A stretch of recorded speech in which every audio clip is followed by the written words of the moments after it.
Vaccinazione e positivi, la prova del 9 per il ritorno in classe della maggior parte degli studenti prevista per lunedì 13 settembre. Intanto si lavora sul progetto delle scuole sentinella voluto dalla Regione Veneto. Due le scuole individuate all'interno del territorio dell'Uslotto Berica, una a Vicenza e la seconda a Valdagno.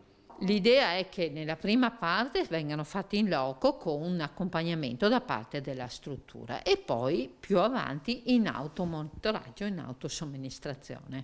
Ma già i primi ritorni in aula con materne e nidi, dove i bimbi, ricordiamo, non sono vaccinati, vedono un aumento dei casi di positività, dove qualche classe è dovuta andare in quarantena. Qualche classe, per adesso è veramente qualche caso isolato. Vedremo la prova della settimana prossima. Mentre si è in attesa dell'effetto rientro a scuola, la vaccinazione e l'uslotto non si è mai fermata nemmeno durante l'estate e Ferragosto. Siamo a una media dell'80%, che è leggermente superiore un po' alla media indicata in questo momento nella Regione Veneto. È chiaro che è un buon successo che però deve essere consolidato. 81% è il dato complessivo di vaccinati, ma sono buone anche le percentuali dei vaccinati per fasce di età con il 60% tra i 12 e i 19 anni, per salire e superare il 70% per le altre coorti di età comprese tra i 20 e i 49 anni. Buona ma migliorabile quella tra i 50 e i 59 anni, che si è stabilizzata all'83%,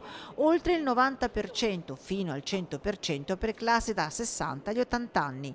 Vaccinazione su prenotazione estesa fino al 30 settembre e successo di quella ad accesso libero per le fasce 12-25 anni e over 60, che vede una media di 50 persone al giorno.